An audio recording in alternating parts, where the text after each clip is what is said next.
All right. Today we are going to talk about relativistic dynamics, Schindler observer, and a little bit about variation principle in the particular example of the point particle action. So I'm gonna cover, I'm trying to cover the second and third sections of my notes, and then so if I finish on Friday, we are going to talk about Noether's theorem. All right, so let's start from relativistic dynamics. So we learned that in special relativity, the symmetry of laws of physics should be Poincare symmetry. So if we want to write dynamical laws, those laws should be invariant or covariant under Poincare symmetries or Lorentz symmetries. So what does it mean? It means that the laws of physics should relate quantities that transform the same under this transformation. For instance, they relate the scalars to scalars or vectors to vectors, 4 vectors to 4 vectors, and tensors to tensors, and so on. So what about dynamics? In general, we can imagine situations in which we have some complicated interactions in which a bunch of particles are interacting and go into another set of particles. Inner state goes into outer state. For instance, you have already seen a scattering matrix in QAD. So we have initial states going into final states, and we know that there is the conservation laws, which tell us that the initial energy has to be, total energy has to be equal to the final total energy, and total initial momentum has to be equal to the total final momentum.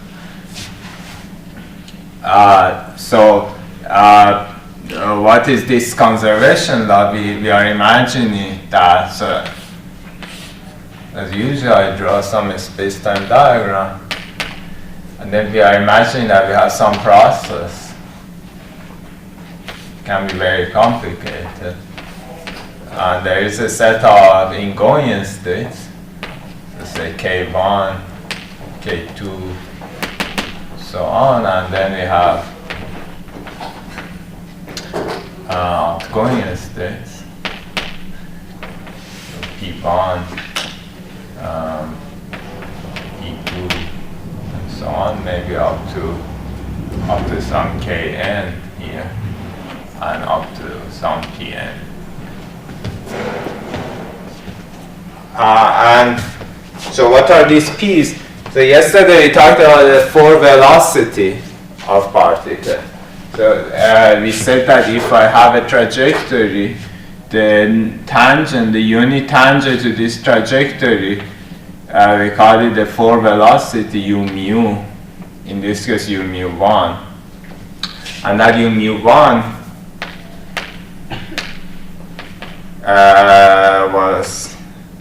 was given by gamma 1 and v, or v1, and this is gamma 1.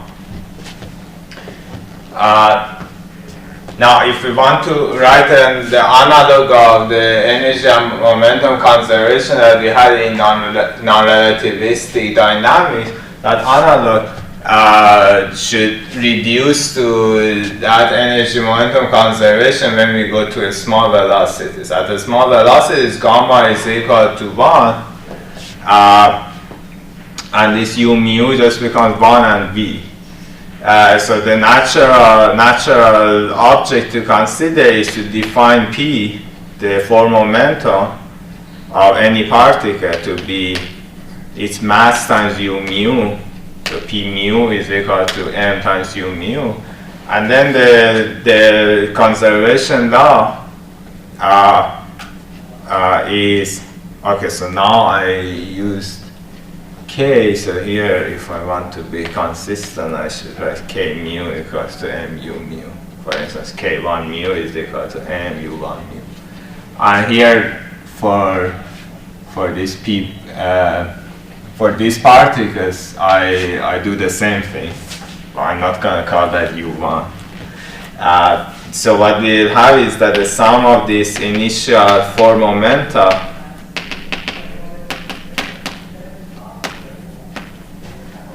has to be equal to the sum of the final four momenta.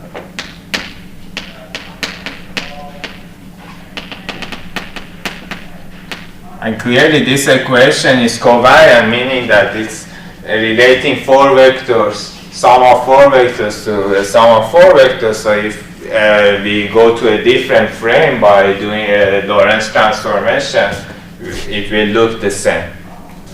Individual momenta will change, but the fact that the sum of the initial momenta is equal to the sum of the final four momenta will still hold in the new frame. So this will be a covariant law, covariant physical law that is invariant under transformation. Okay, so now we can talk about the concept of force that gives acceleration to individual particles. So in non-relativistic physics, we have a Newton's second law that which is F equals ma. Now, if I want to write the analog of Newton's second law in the relativistic case, I need to construct something which is ma equals F. So for A, the natural candidate to construct will be the derivative of the force velocity with respect to tau. And if you remember that the force velocity itself was the derivative of x mu with respect to tau, this becomes d squared x mu d tau squared. And that, in order to write some covariant equation, that has to be something that I can identify as the force vector. Now, by now I haven't done anything. This is just a definition of force vector. There is nothing particularly interesting about this equation, but one criterion that we always have is that if we go to the small velocities, we have to recover the Newtonian physics. So that equation, if we have a system in which we know what is the Newtonian force, say I have a spring or I have two objects which are gravitating, so I have gravitational force between them. If I go to the frame, or if there exists a frame in which the velocities are small, we want this equation to reduce to the Newton's second law.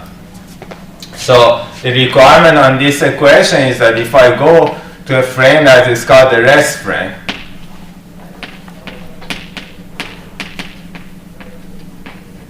or instantaneous rest frame, when velocity of the particle is 0,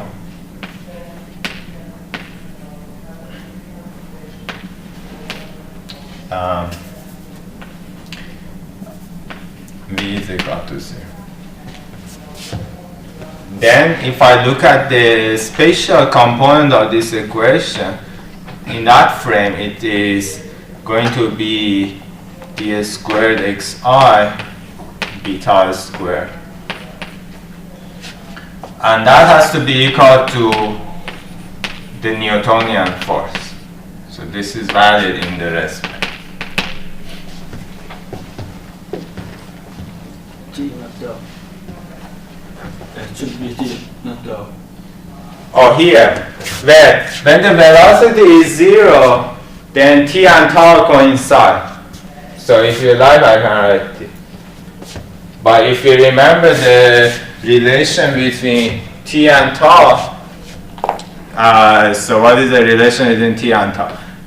The relation is that this u mu that we talked about is dx mu d tau, which tells me dt d tau is equal to dt d tau is equal to gamma. And when v is equal to 0, gamma is equal to 1.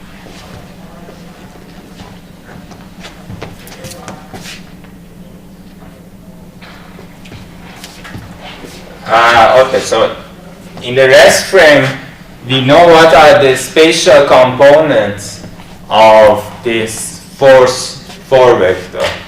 Now we can ask what is the zeroth component, because it's a 4 vector, so it has a zeroth component. So we can ask what is F0 in the rest frame.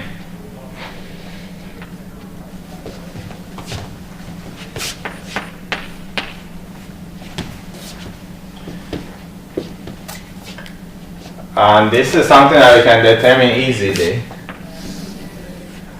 in the following. First, notice that this F0 rest frame is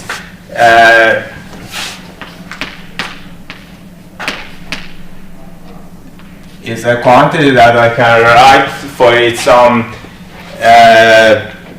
Lorentz invariant expression. Not surprisingly, because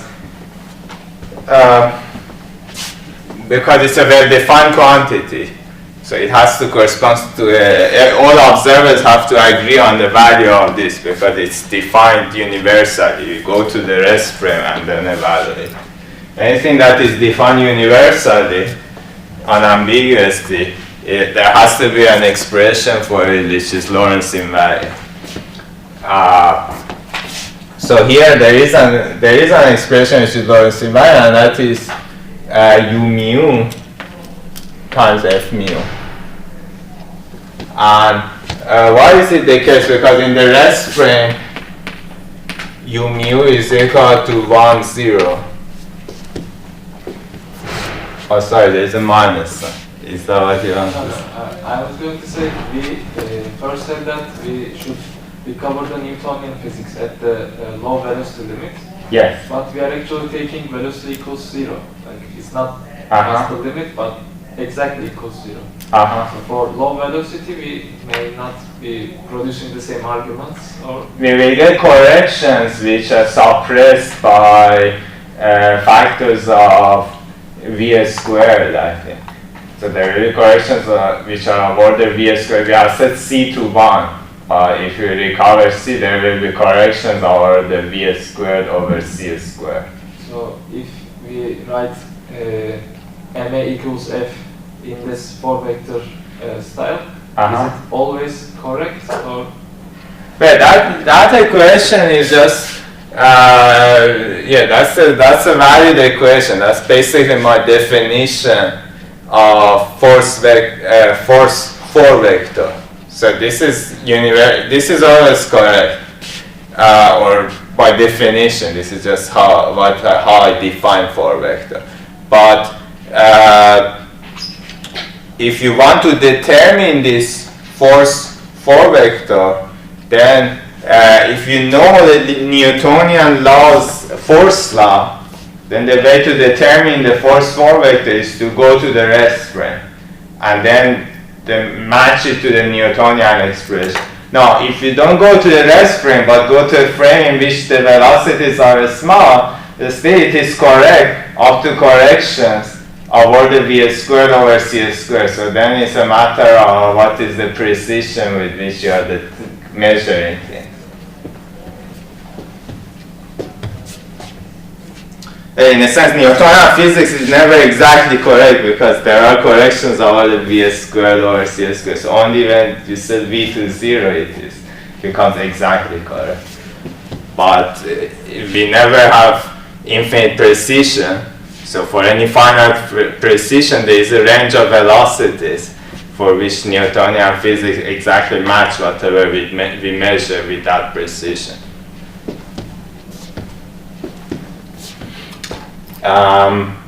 Okay. Yes, there is a minus sign because of our convention, so this will be minus. Because u mu with lower index, u0 with lower index is going to be minus 1, since this expression is equal to minus eta mu nu u mu f nu.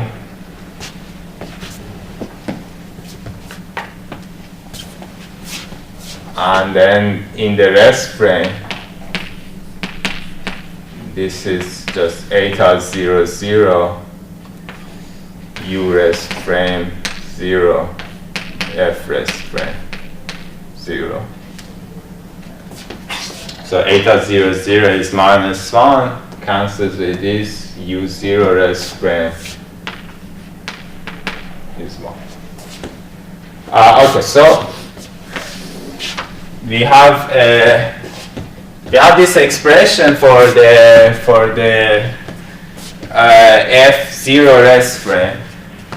Now, still the question is that what is this or what is that? So that can be determined by noting that u mu is, as we defined it, it is the unitangent vector or unitangent 4 vector.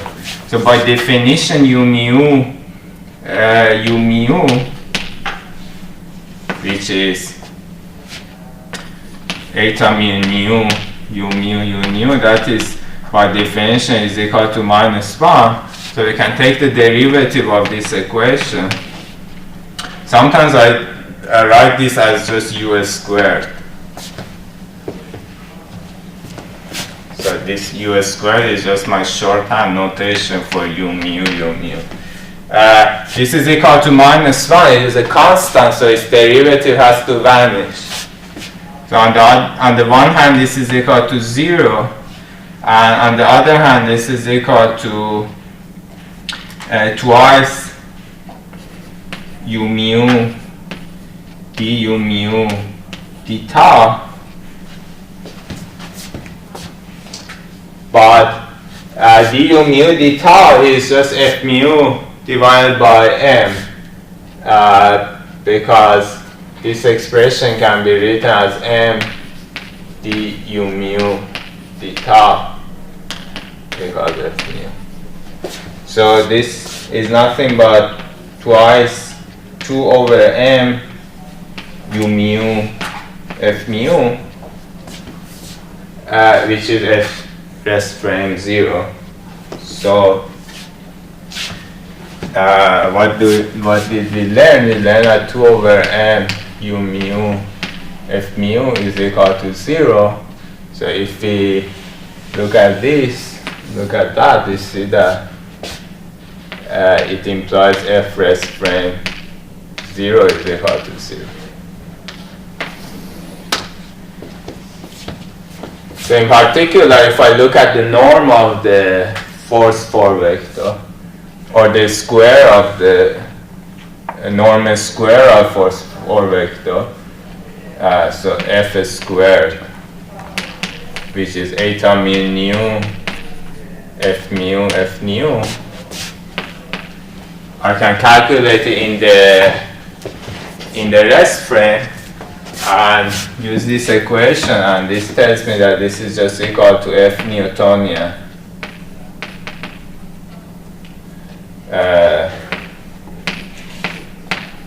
square.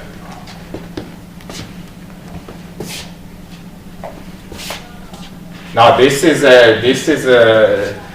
an equation that is valid in all frames. So once we know the Newtonian force law in the rest frame, then we also know what is the force 4 vector in any frame. Okay, so now we can solve some little problem which is the Rindler observer. But is there any question before going? If we say there that equation f due to 0 in the rest of frame, and we said also due to 0, so we will have the dt square over d tau square, which is the same as dt, and we will get f0 equal to the mass from that equation. Sorry, let me see. You are setting mu equal to 0 here. And so in the rest of frame, it will be. So let's write it. Yes. D squared t d tau square equals f0. But in the rest of frame, they will be equal. So. Well, one should be careful. So that's why I mentioned instantaneous rest frame. So what is the property of rest frame?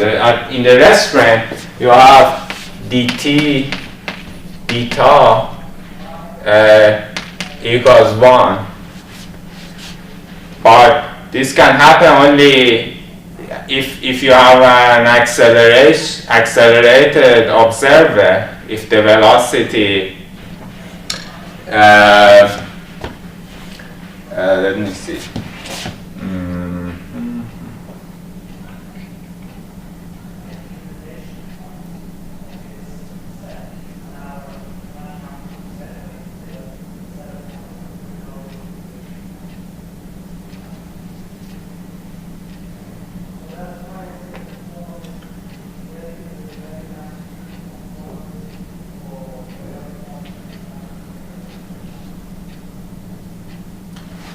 Yes.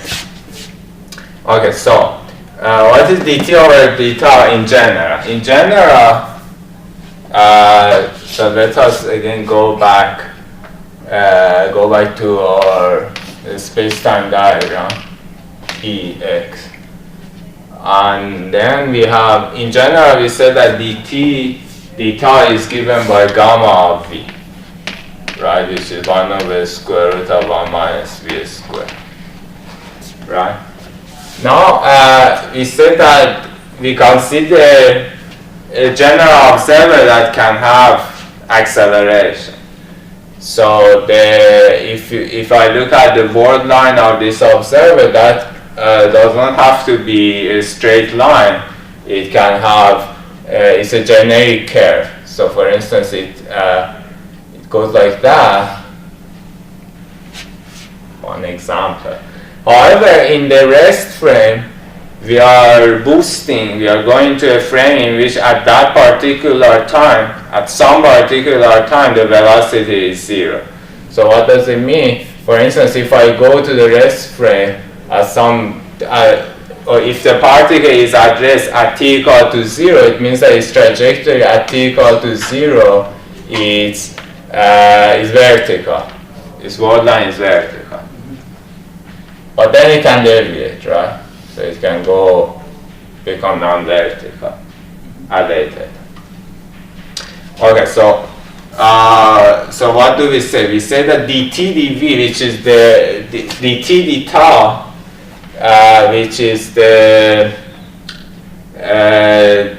component of the tangent to this trajectory, is equal to 1 at this instant. And then it can start to deviate. Now, what is the question again? It's that if we calculate the value of f0 from that expression, it will be I don't know.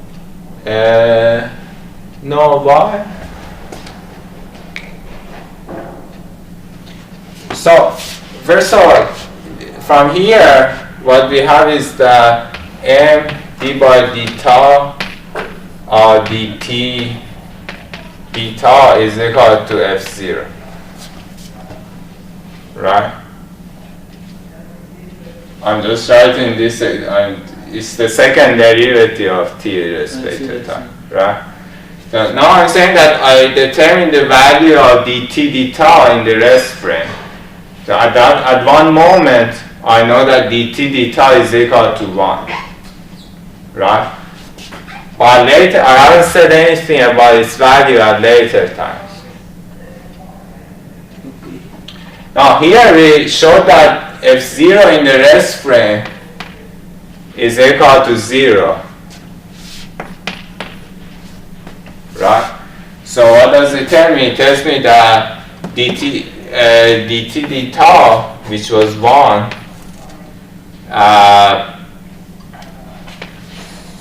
so let's draw t as a function of tau. So what is the line which corresponds to dt theta equals to 1? So any line with the slope with 45 degrees with the slope 1. And we know that in general dt theta is gamma, which is larger than or equal to 1. Right? So what we have seen is that in the rest frame, at one moment, this dt deta is equal to 1. Maybe I should draw dt deta instead of t. That is probably more relevant. So dt deta, and this is 1, and this is always greater than or equal to 1. So what is happening? The dt deta is equal to 1 and its derivative is 0. So what happens in the rest frame is that dt deta comes and becomes 0 and then goes up for an generic accelerating observer. If it is not accelerating, then you can just go to the rest frame and dt deta remains 1. So that's what this equation tells us.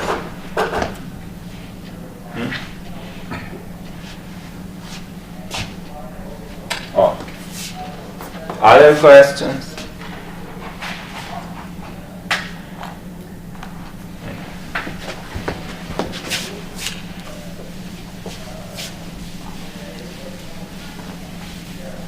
Okay, let's talk about the Rinder observer, which is with an observer with a constant proper acceleration.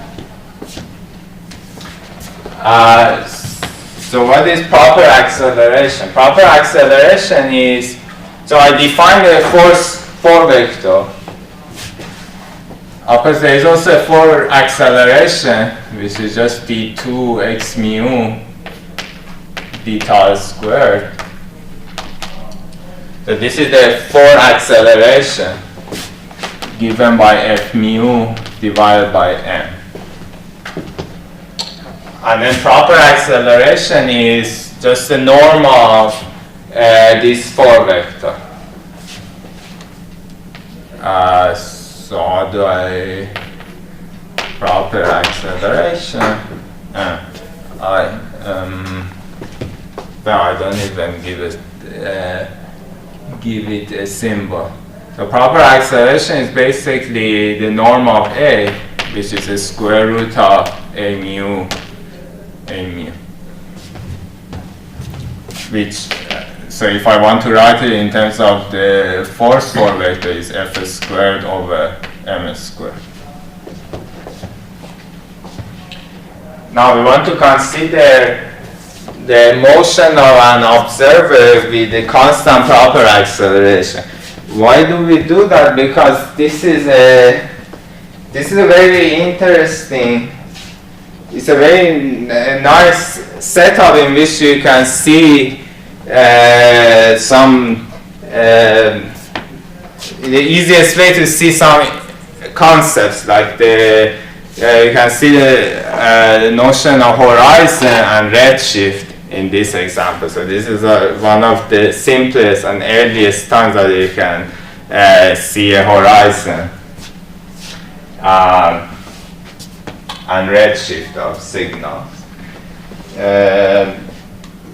And for instance, later when you learn about black holes and black hole horizon, then there are many similarities, so this will be a nice, simple setup to understand lots of interesting phenomena that happen in the presence of black holes and general horizon.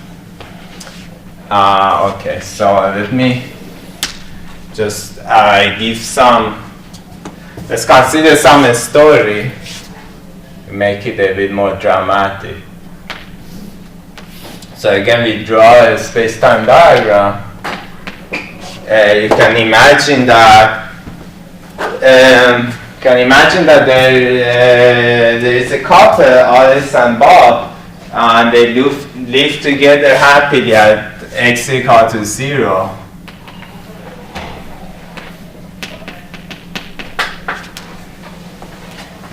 But at some point, which we take to be t equal to 0, Alice gets upset from Bob, and he goes away.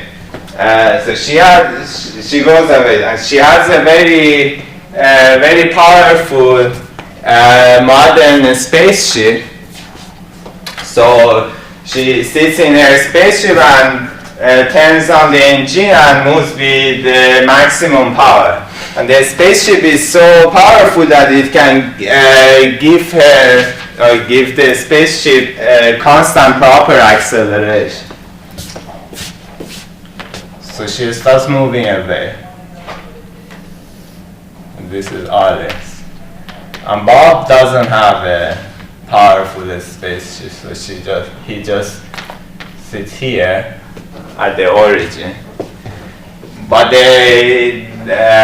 what Bob does is that he keeps sending text messages every 1 minute. And Alice is very annoyed by these text messages.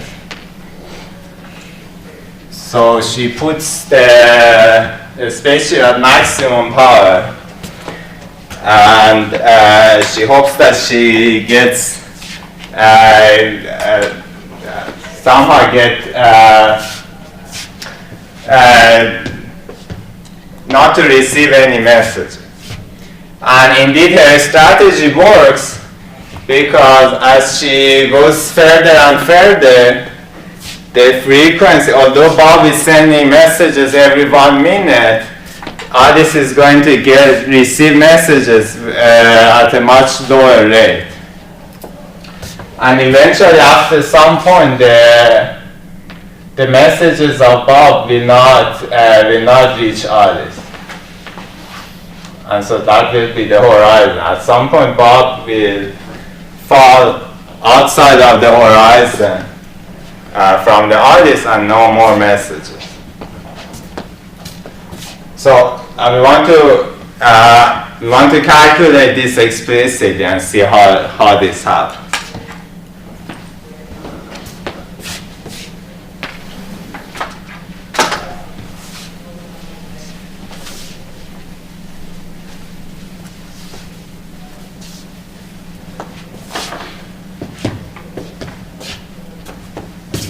This line I should approach 45 degrees. Alright, so what is the problem? The problem is that in the rest frame of Alice, I have, so what is the meaning of this proper acceleration? Proper acceleration is the acceleration evaluated in the rest frame, right? Because this F squared, if you remember, it's just a Newtonian force, which is the force in the rest frame. And that force in the rest frame is m times acceleration. So if I go to the rest frame of Alice and measure acceleration, I will find some constant value that I call it A. But now this is a Lawrence invariant expression, so I can evaluate it in any frame, in particular in the Bob's frame, in the original frame. So what does it mean? This A mu, now we are in 2 dimensions, so it has 2 components. And one thing that I'm going to do is to use dot to denote d by d top. So x dot is equal to dx d tau and t dot is dt d tau, right? So what is a mu? T double dot and x double dot. And if I calculate the norm of this,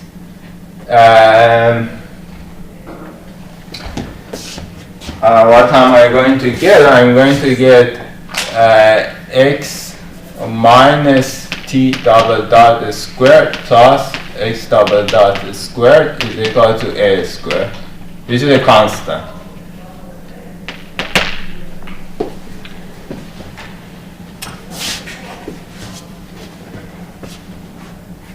What else do we know? We know that if I look at the velocity, so u mu, that is t dot and x dot.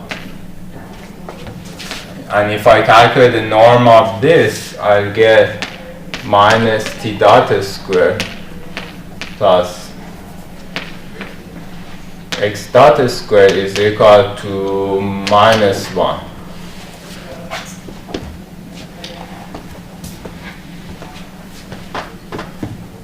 Okay, so what can we do with this? Let's take the derivative of this equation with respect to tau.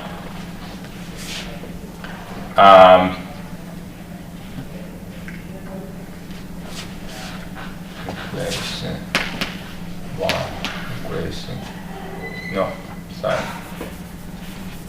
Equation 1, equation 2.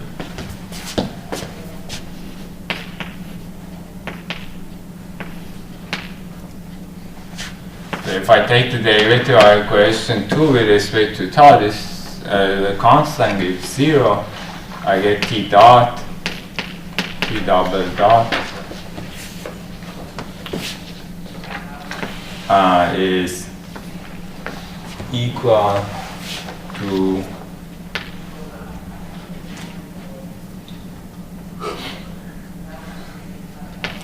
x dot, x double dot. Therefore, t double dot is equal to x double dot, x dot over t dot. But we can also replace t dot from here in terms of x dot. So what I get is, well, let me, what can I do? Let's see.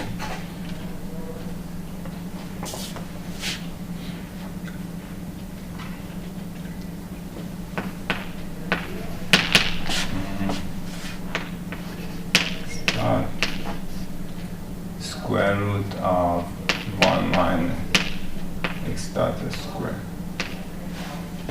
Now if I substitute this in there, what I get is that x double dot squared times minus x dot squared divided by 1 minus x dot squared plus 1 is equal to a squared, and then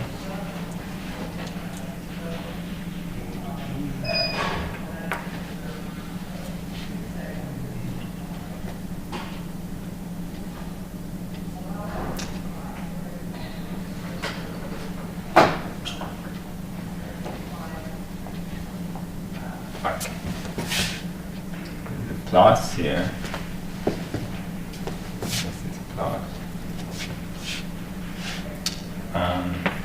This gives me x double dot is divided by 1 plus x dot squared is equal to a squared. So x double dot divided by the square root of 1 plus x dot squared is equal to a.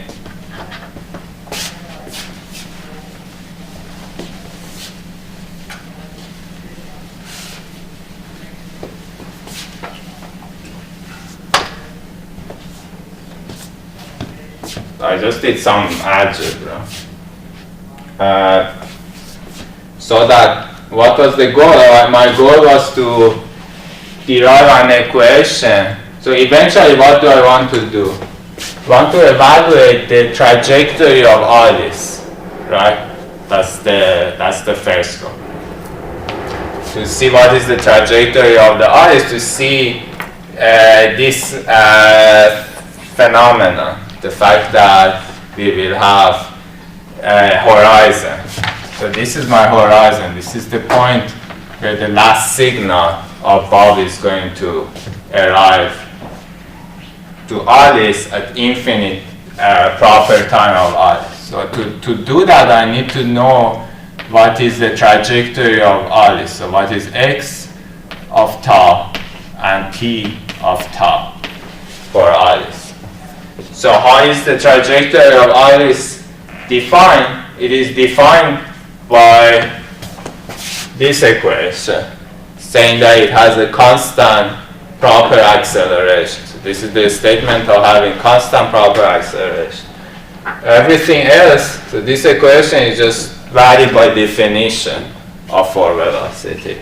And now what I'm doing is that now I have two variables, t and x, and I'm going to solve, use this to solve for t in terms of x, so that I get one differential equation for x of tau. And here we are, we get the differential equation for x that allows us to solve for x of tau. Okay, so what is the solution for this equation? You just need to integrate this. So if we integrate this, we get x dot as a function of tau is equal to sine hyperbole a tau, where I set my origin of tau to be the origin of the coordinates. So here, all this starts from zero velocity. It starts at rest with constant acceleration. And tau is the proper time of Alice. It's the time that her clock is measured.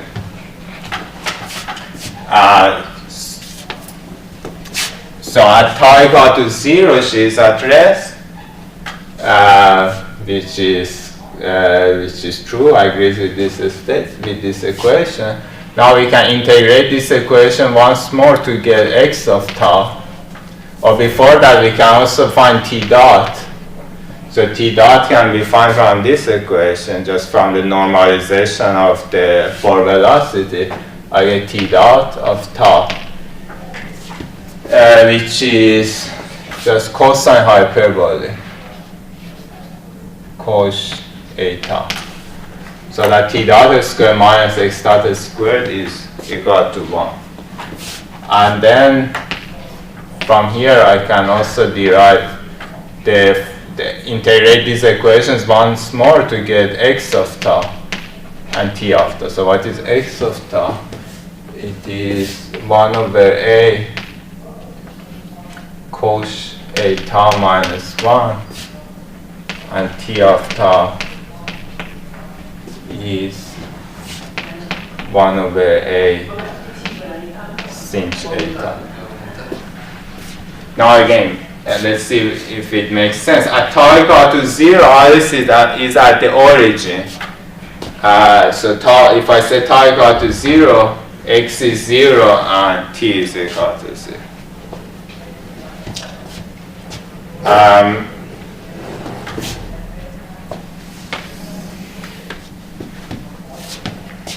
Okay, so the first thing to see is that what is the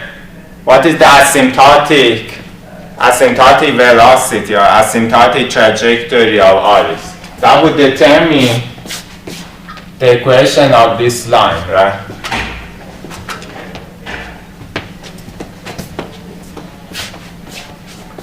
So first of all, the asymptotic velocity is 1. It's just x dot the velocity which is dx dt, is equal to x dot over t dot. Remember, dot is derivative say to tau, not t.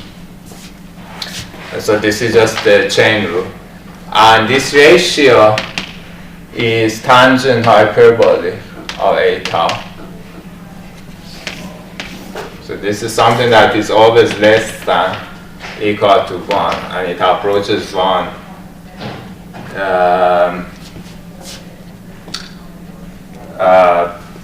approaches 1 at infinity. So this is the velocity approaches 1, which is the speed of light. So she moves with constant acceleration, and her velocity asymptotes to the speed of light, which is the absolute fastest velocity. So that makes sense, right? Or what else? We want to find the intercept.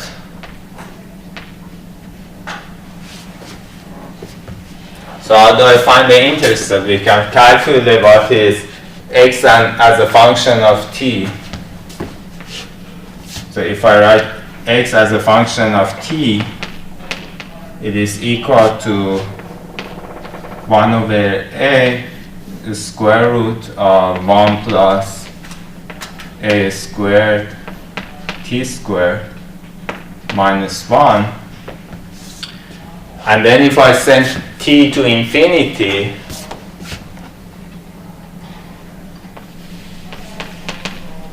x of t going to infinity, or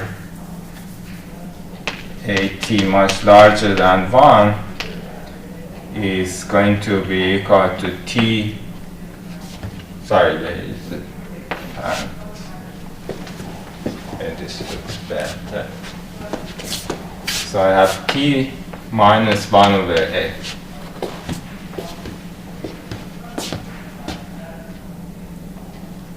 Right? Those terms that vanish as I send t to infinity. So this is the trajectory of this line. This line is the line x equals t minus 1 over a. So the intercept is 1 over a. So there is this time which is t final.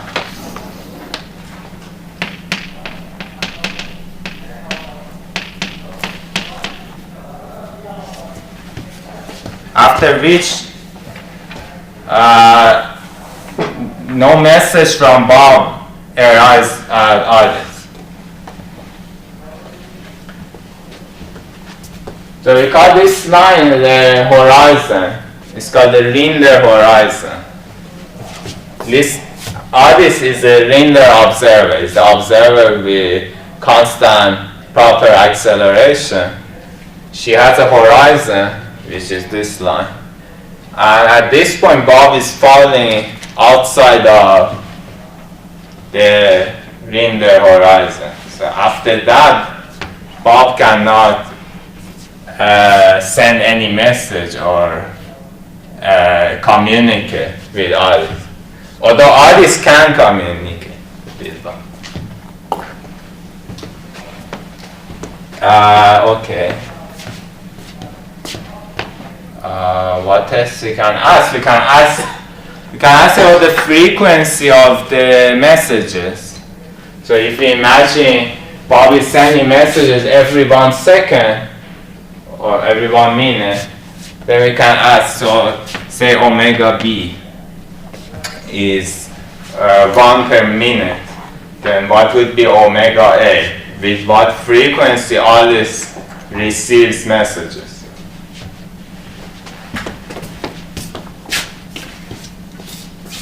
Any questions so far?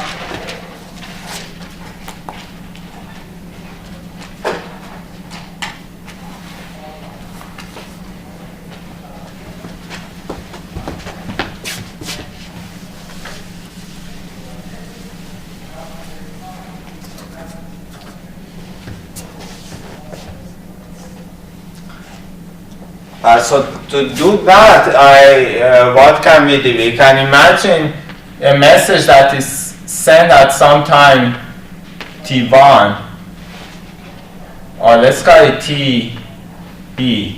In fact, we can call it tau b, because so we use tau for the proper time, right? Tau is the time that the clock or an observer measures. So when I say tau b is the time that the clock of Bob measures. And since Bob is at rest, his clock is measured in the same time as t. So tau b is the same as t. And so I use t and tau b interchangeably. Now take some particular time here, t1, at which a message is sent. So what is this is a message that travels at the speed of light. This is supposed to be 45 degrees. Probably it's not. So what is the trajectory of that message? Is x equals t minus t1, right? So at t equals t1, it is at the origin, and then it travels with the speed of light. When does it arrive to Alice? I can just plug it there. So if I plug in x and t, the values of x and t for Alice's trajectory, what I get is 1 over a cos a tau minus 1 equals 1 over a sinh a tau minus t1.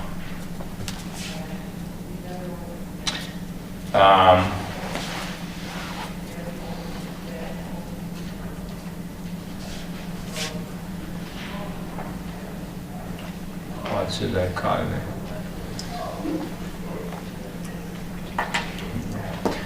Okay, so this gives me cos a tau minus sinh a tau equals 1 minus a t1,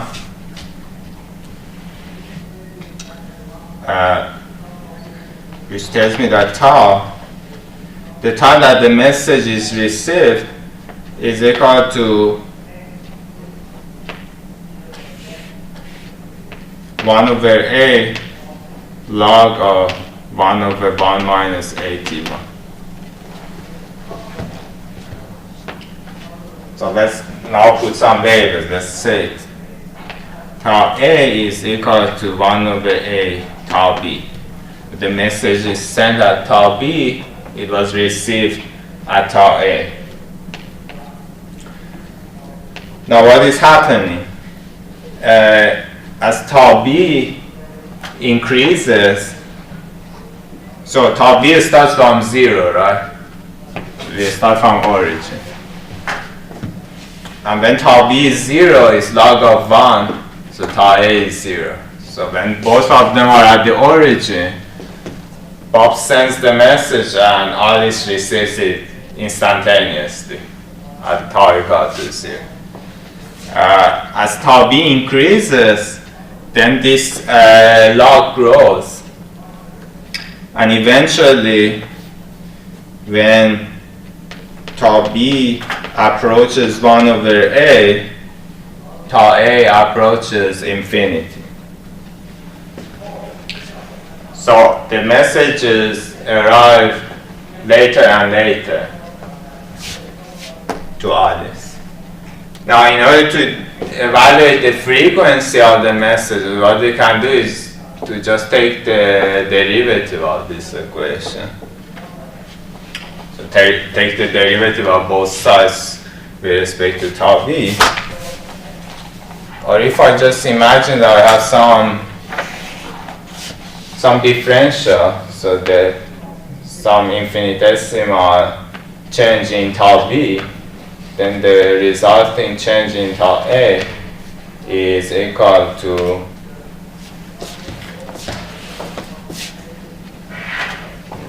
so this is minus 1 over A, 1 minus A tau B minus A delta tau B.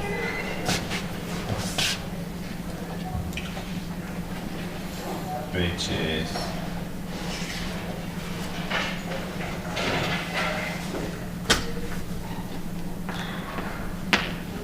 delta tau B divided by 1 minus A tau. So delta tau B is just 1 over the frequency. So delta tau B is, for instance, 1 minute. Every 1 minute Bob sends a message. That is delta tau B. Delta tau A is the period between the two messages, the delay between two messages. As you can see from here, it is they are delayed longer and longer as tau B increases. So this delta tau B is just 1 over omega B, or 2 pi over omega B, and this is 2 pi over omega A. So this equation tells me that omega A is equal to 1 minus A tau B omega B. So the frequency of receiving messages goes to 0 as tau B goes to 1 over A.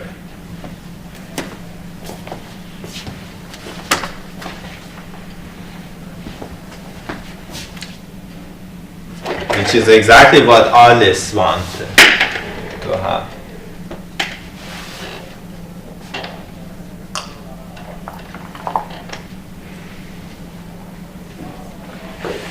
Yes.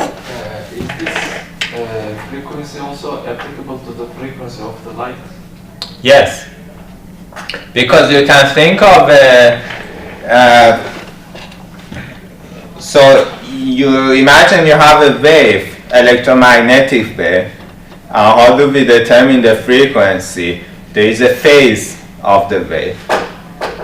So the phase, you have the maximum and the minimum of that electromagnetic wave.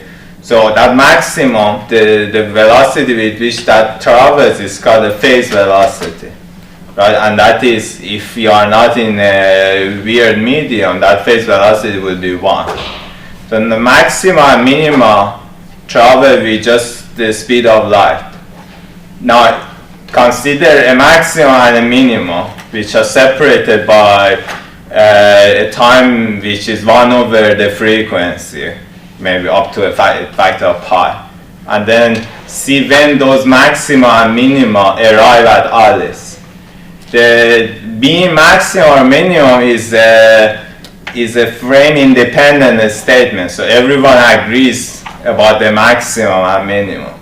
So the maximum and minimum are like two messages that are sent at two different times. But as you see, the exact same calculation says that the maximum and minimum arrive with a time delay, which means that the frequency of the electromagnetic wave that Alice measures is redshifted or is decreased. That's exactly why it is called redshift, because if Bob sends messages in some frequency, like in the blue band, then the frequency of the electromagnetic waves move lower, which means that they move towards red. If we take light as a photon, which is propagating through space as a particle, can we also apply the same reasoning for? Yes. Yeah, then you can consider a photon and think about the form momentum of the photon. Then the frequency of a photon that is measured by an observer is so if I'm an observer,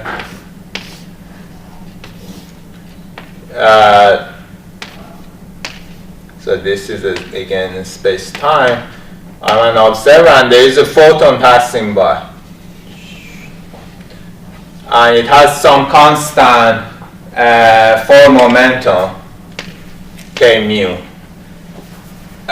So the photon travels at the speed of light. Its for momentum is null. So k squared is equal to 0. So there's a photon for momentum k mu with the property that k squared is 0. Here I have an observer with some for velocity, some u mu. At some point the photon passes through in the lab of the observer.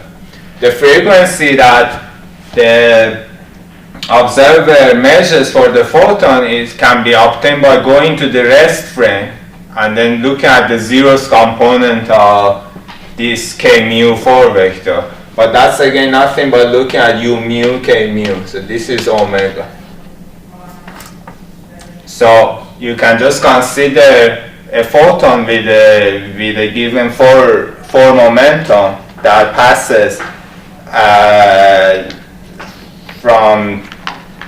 through Bob's laboratory and then arrives to Alice, and see what frequencies Bob and Alice associate to that photon, and you will get again the exact same answer.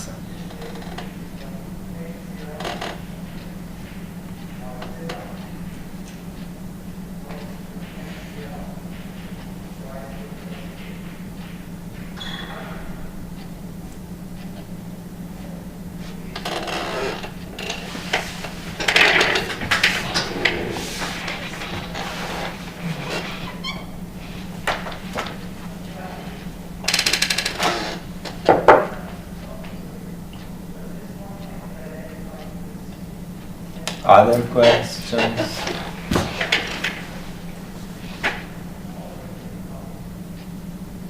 No.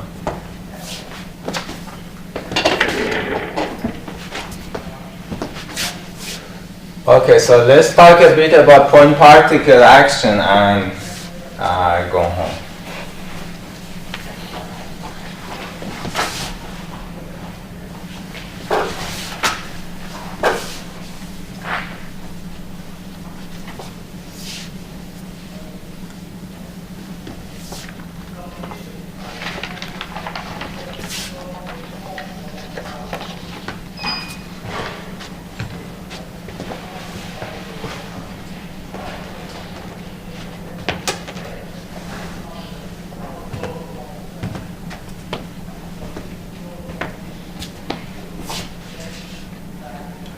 So it's important to be able to do variations of action. So this serves as an exercise of doing variations.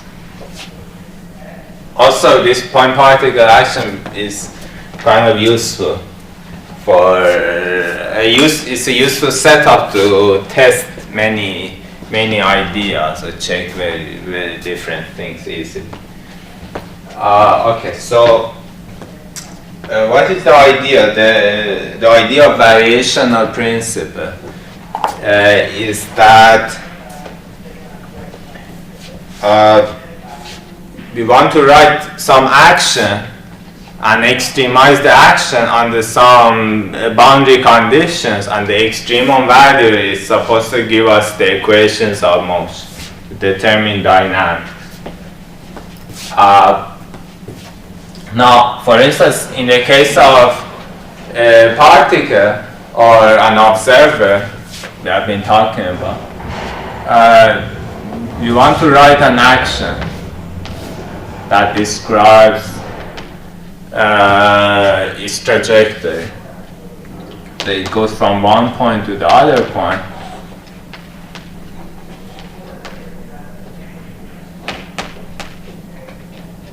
So it will have some trajectory.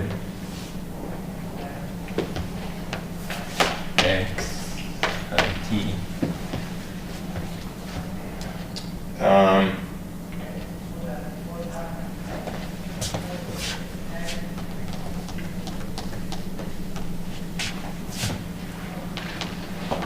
So what is the properties of this trajectory? The trajectory starts from some point, say T1 and X1, and goes to the point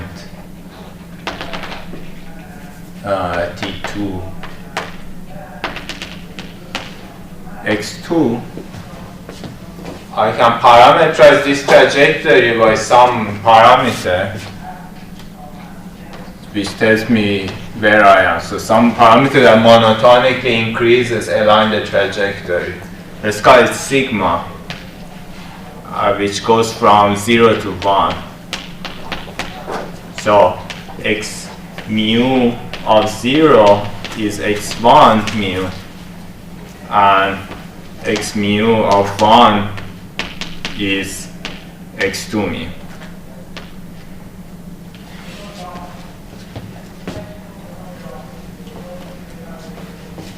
Now what we want to do is to write some action which is a scalar quantity for this trajectory. So there is a trajectory here, x mu of sigma, just a collection of points. And we want to write some action which associates a number to that trajectory. Then we want to consider all possible trajectories and ask which one of them extremize the action, which is the one which has the largest or the smallest value of the action. Okay, so what are the conditions? And then that trajectory, that x mu of tau will be the one which is the solution of the equations of motion. That's what is going to happen in classical physics. So this action by definition is a scalar quantity. So the first condition is that it is a scalar. What is the second condition?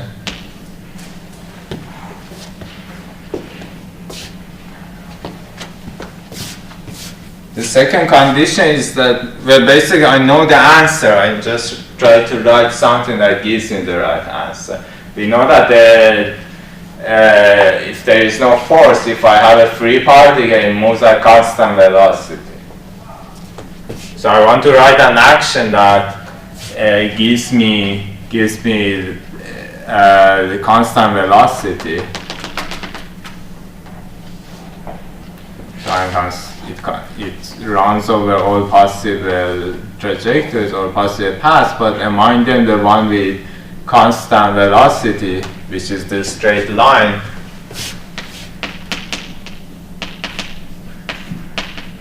that's the one that extremizes the action. Now, when I say extremize, we actually know whether it minimizes or maximizes. Let me say this way. Let's first go back to the Euclidean case. So imagine we are in the Euclidean plane, xy. And yesterday we were talking about having 2 points here and the line that connects the two. The line segment that connects the two. And we talked about the distance between the two. Now, we know that the distance between these 2 points corresponds to the length of the line, the length of the straight line, and that is the line with the shortest possible distance.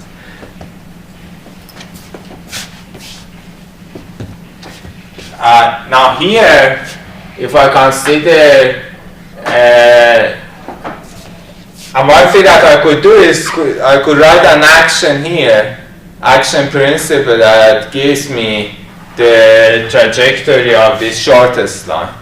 That action would be exactly what we introduced yesterday. The action would be S of x of sigma, now xi. And that is just the length of the curve.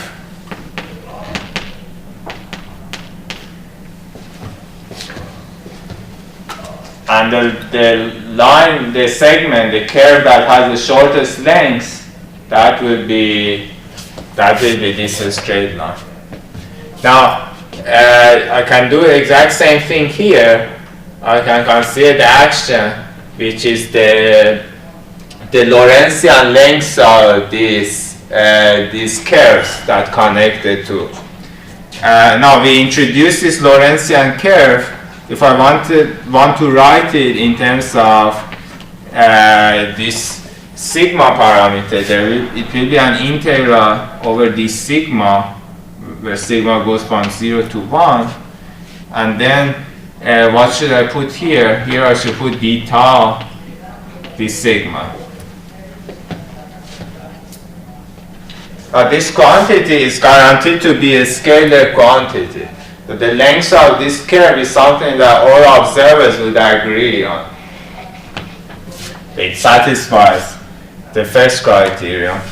It also satisfies the second criterion in the sense that the straight line that connects these 2 points is the line, or is the curve that connects these 2 points. The straight curve is the one with extremum length. However, that extremum is no longer the minimum. Here is the maximum length.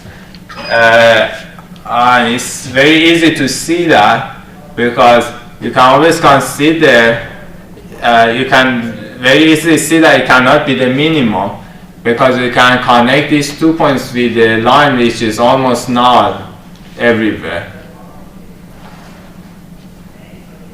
And the null line has 0 length. While these other lines, if these 2 points are time-like separated, they have positive value of Lorentzian length. So this action, the straight line will be the extremum of the action, but it won't be the minimum, it will be the maximum of the action. Okay, so how do I write this? D tau had a definition. So if you remember, d tau squared was minus eta mu nu dx mu dx nu.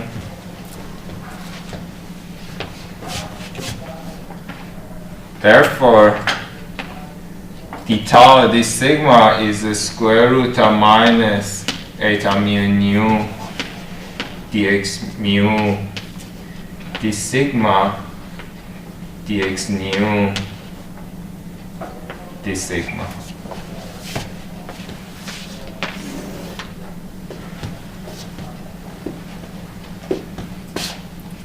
Why do you drive like this?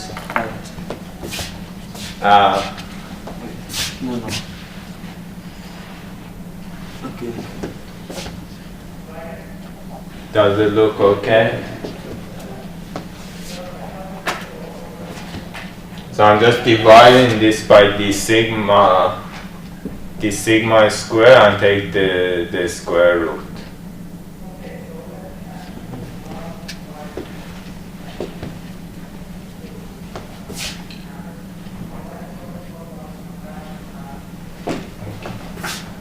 Now we can verify that it gives the right equation of motion if I do a variation. So we want the variation of, we want to take x mu to x mu plus delta x mu, keeping the final initial and final points fixed.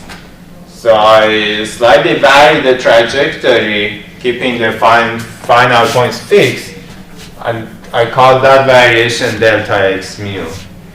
And if we are at the extremum of the action, delta s has to vanish when I evaluate it on this perturbed trajectory. So what is delta x? I have integral this sigma. I just plug in this expression here, and keep it only to first order in delta x. So the first order variation of this action.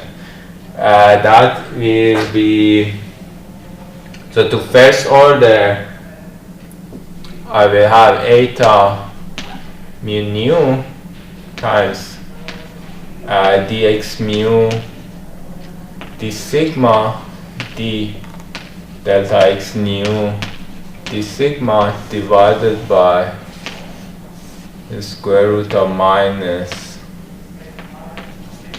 eta mu nu dx mu d sigma dx nu d sigma. Let's see, there is a minus sign.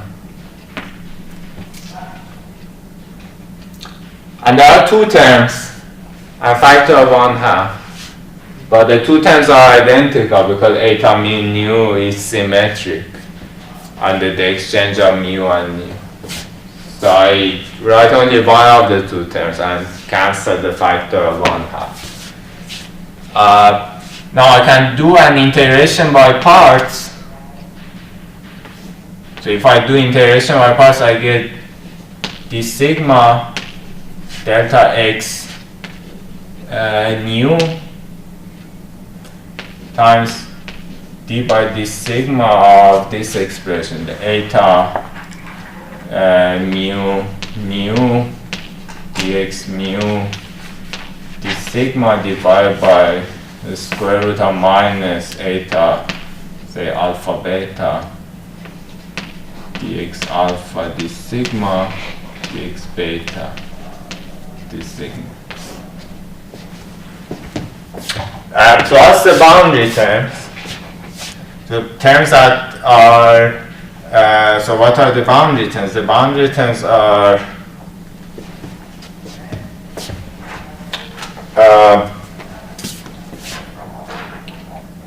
is basically minus eta mu nu dx mu d sigma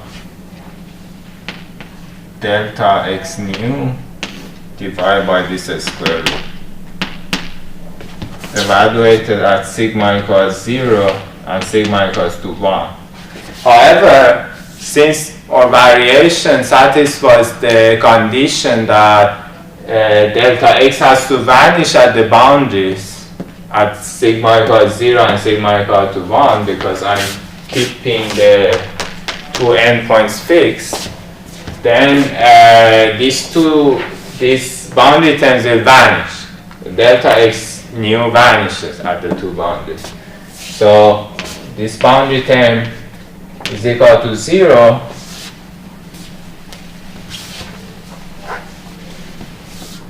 And what I get is delta x mu multiplying this expression. So for this to vanish, for all possible choices of delta x nu that satisfy our boundary condition, this expression has to be 0, and that's the equation of motion. So I can write it as d by d sigma of eta mu nu dx nu d tau equal to 0. So what I did was that I note that this square root in the denominator is nothing but d tau by d sigma. So when I have dx mu by d sigma divided by d tau by d sigma, it can be written as dx mu by d tau.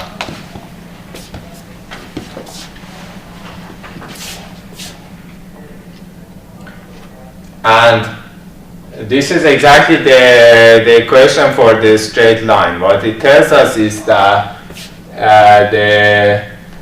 so this dx nu by d tau is the forward velocity. It's the tangent 4 vector, or in this case it's a 2 vector, to our trajectory, and this equation tells us that tangent remains constant. So we move on a straight line. Questions so far? Yes. This action was only to maximize the distance or extremize the distance. Yes. Because after this, we just get the line equation, but we know that not everything moves on a line, so the real action is not what we are writing. Yeah, so this is the action for a free particle. A free particle moves on a straight line. If it's not free, then the action will be different. And indeed now we want to move to the case of a charged particle moving in electromagnetic field and see what equation do we get, what equation of motion we get for this charged particle. Unless there are other questions. Yes. And this is a line according to tau parameter, not t or x. Well, according to all of them, it is a line. I mean, if you look at, so in this diagram, it describes the straight line,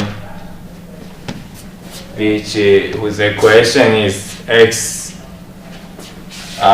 equals vt plus the constant x0, or let me say this, vt minus t0 plus x0, where v is just the constant velocity that you infer from the velocity for velocity. But So yes, it is a line. But there is also a gamma factor, right? When we get the normal velocity out of 4 velocity, or when we do transfer from tau to t, we put some gamma factor in. Right. So this. So let's write this in components. If we consider dx mu d tau, it is gamma 1 v, right?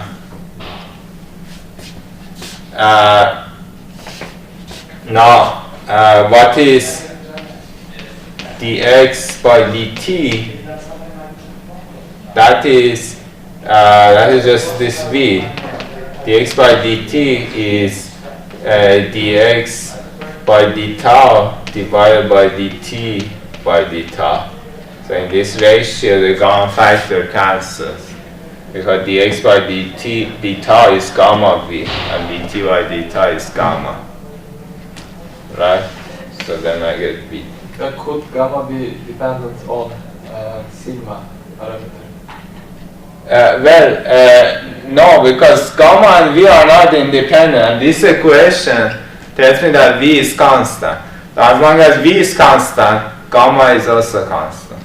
Like here, maybe I should be a bit more explicit. So let's write this equation in terms of v.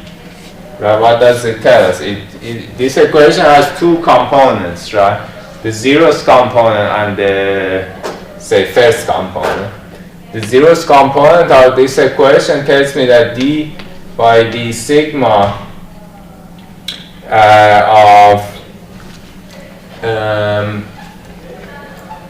so the zeros component eta is negative, so minus gamma is equal to 0, and this one component tells me d by d sigma of gamma v is equal to 0.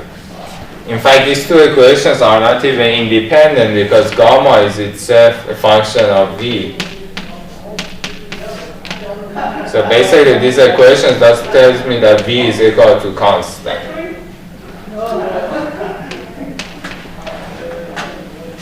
A constant velocity means a straight line, which is this.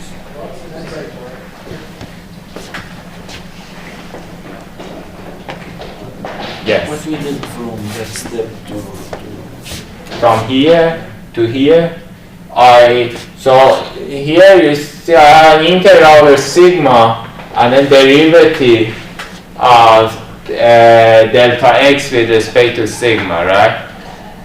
So I'm doing an integration by parts. When I do an integration by parts, I get delta x nu times derivative of everything else. So this is this term. D by d sigma of everything else. And then I get terms at the boundary of the integral. So these are the boundary.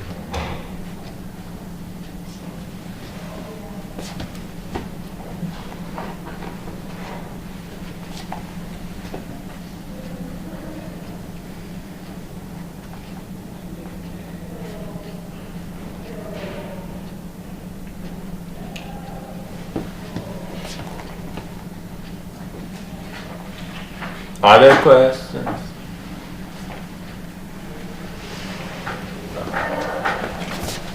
Oh, okay, it's too late. We can do the charged particle on Friday.